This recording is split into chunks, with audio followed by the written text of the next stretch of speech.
Hi everybody. இன்னைக்கு நம்ம சேனல்ல ஒரு 5 டிப்ஸ் உங்களுக்கு நான் சொல்லப் போறேன். என்னோட டிப்ஸ கண்டிப்பா நீங்க ஃபாலோ பண்ணிட்டு வாங்க.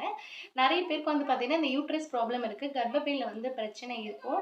அப்படிப்பட்டவங்க 2 வீக்ஸ் தொடர்ந்து இந்த வாழைப்பூ சாப்பிட்டு வந்தீங்க அப்படின்னா, கர்ப்பையில உள்ள பிரச்சனை எல்லாமே உங்களுக்கு சரியாயிடும்.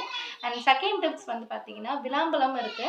விளாம்பழம் நீங்க சாப்பிட்டு வந்தீங்க அப்படின்னா, நம்ம ஞாபக சக்தி ரொம்ப அதிகமா இருக்கும். அது குழந்தைங்கலேருந்து பெரியவங்க வரையும் எல்லாமே இந்த விளாம்பழம் சாப்பிட்டு வரலாம். 3வது டிப்ஸ் பார்த்தீங்கன்னா, நம்மளோட பிளட்ல இருக்கிற கொலஸ்ட்ரால், ரத்த ஓட்டம் அதிகம் இல்லாம நம்ம ரொம்ப சோர்வா இருப்போம். அதுக்கு பார்த்தீங்கன்னா, கிரேப்ஸ் இருக்கு இல்லைங்களா? திராட்சை அதுல தேன் கலந்து நீங்க சாப்பிட்டு வரலாம். திராட்சை ஜூஸ் அந்த மாரி செஞ்சு நீங்க ரெகுலரா சாப்பிட்டு வாங்க. 2 டேஸ் ஒன்ஸ், 3 டேஸ் ஒன்ஸ் அந்த மாரி நீங்க சாப்பிட்டு வந்தீங்க அப்படின்னாலே உங்களுக்கு நல்ல ரிசல்ட் தெரியும். அண்ட் நெறைய பேர் பார்த்தீங்கன்னா, இந்த மாதவிடாய் பிரச்சனையில அவங்களோட வயிறுல பார்த்தீங்கன்னா, ரொம்ப பெயின் இருக்கும். ரொம்ப எனர்ஜி கம்மியா ஃபீல் பண்ணுவாங்க.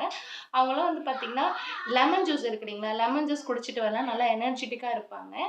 செகண்ட் 5வது டிப்ஸ் பார்த்தீங்கன்னா, இந்த மல்லிப்பூ இருக்கு இல்லைங்களா? மல்லிப்பூவோட இலைய சாப்பிட்டு வந்தீங்க மென்னு அப்படின்னா, வாய்ப்புண்ணு இருக்கிறவங்க எல்லாருக்குமே சரியாயிடும். ஸோ இந்த மாரி நெறைய டிப்ஸ் நான் உங்களுக்கு சொல்றேன். என்னோட சேனல சப்ஸ்கிரைப் பண்ணுங்க, சப்போர்ட் பண்ணுங்க, ஷேர் பண்ணுங்க, லைக் பண்ணுங்க. Thank you so